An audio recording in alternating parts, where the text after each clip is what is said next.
The emotional journey of the baby human begins with the early emotions of surprise, frustration, joy, anger, and fear. Gradually, they learn to recognize emotions in others, but babies come into the world with their own unique temperament. And it is this temperament that governs the way they deal with and express their emotions. So what happens when that temperament collides with the outside world? 18-month Bronwyn is happily playing with her toys until her mother tells her it's time for a snack. Bronwyn doesn't want to tear herself away, but her mother insists and asks her to help clean up. The baby human is often interrupted just when it seems she's having the most fun. It requires the baby human to comply with someone else's wishes. The snack seems so far away as Bronwyn has to suffer getting dressed, getting washed up. These are frustrating moments in the baby human's life. But what makes a child overcome their emotional reactions and comply? Is it only a question of discipline? To what extent does the baby human's compliance depend on their temperament? 9-month Jack has returned for another visit to the University of Maryland's ongoing temperament study. It's a great book. Read about the alligator. At the beginning of the session, Jack's mother is trying to get Jack to read his own book. You want Mommy's book. This book is not for you. This is for Mommy. This is Jack's book. In this part of the study, Dr. Amy Hain wants to chart the relationship between temperament and parenting. Then a plant designed to pique the baby human's curiosity is brought in. No, it's not for Jack. No. Jack's mother is instructed to treat the plant as if it were a dangerous electrical outlet and not let him touch the plant. Because of his intense temperament, Jack finds it impossible to restrain himself despite his mother's repeated requests. Sit here, read your book. Look at the alligator and a turtle. They're swimming in water. Wild alligators and turtles can't keep Jack away from the plant. What do you see when you're 9-month Emily, who previously exhibited a laid-back temperament, has also returned to the lab. Emily's mother has no problem getting Emily to play quietly with her book. In comes the dangerous plant. No. No, Emmy. Emily gets her first warning. Unlike Jack, that's all she needs. She completely forgets about the temptation. Because of Emily's easygoing temperament, her mother doesn't have to work hard to get her to comply and can enjoy her magazine. Meanwhile, Jack's mother is working overtime. You want to play with the plant? This study shows that parenting is heavily influenced by the child's temperament. In Mommy's magazine. If a parent wants their child to cooperate, they have to take their temperament into consideration. With Jack's temperament, the only solution is to remove the plant from his sight.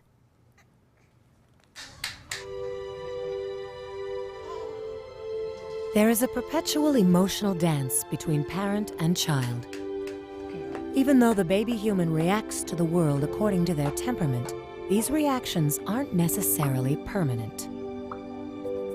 They can be patiently modified by an understanding parent. How the parent responds to the baby human's calls for attention, the way they encourage and prohibit, all contribute to shaping the baby human's emotional response to the world.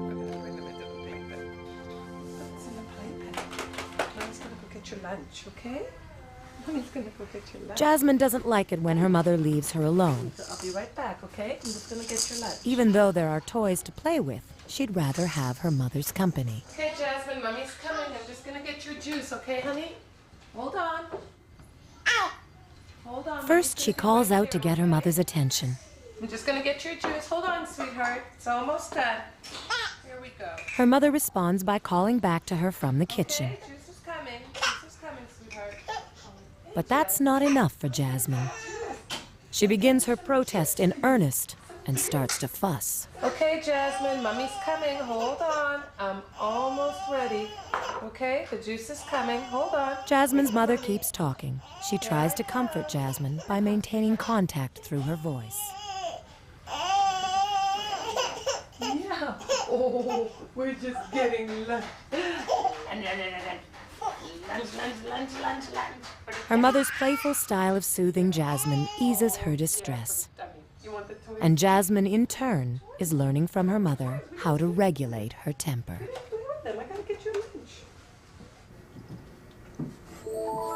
At Joe Campos' lab at Berkeley, researchers wanted to see whether babies can use the emotional information in an adult's facial expressions to decide how to react, especially in uncertain situations.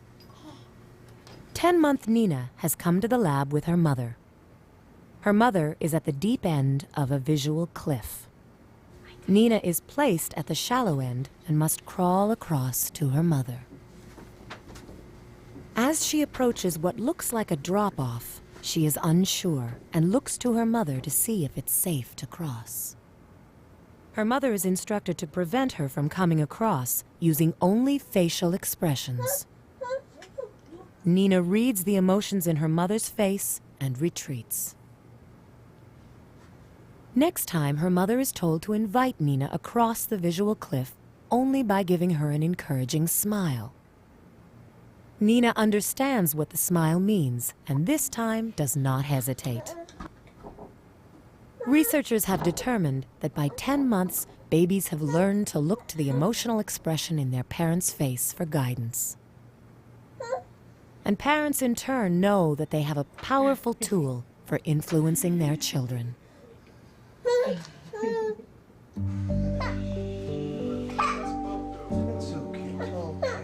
Jasmine's father has just come home from work, and her mother has taken the opportunity to sneak into the kitchen to fix dinner.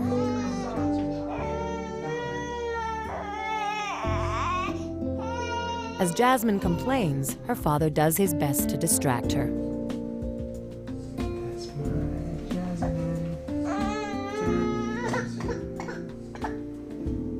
Over the past 9 months, he has become familiar with her temperament and has learned to adjust his responses.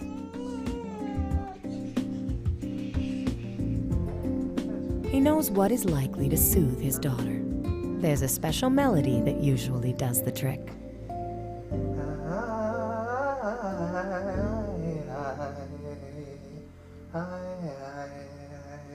So though it's true that each baby human comes into the world with their own temperament, their response to the world is not entirely fixed for life. It is molded, helped to evolve and grow by the way the people around them react to their temperament.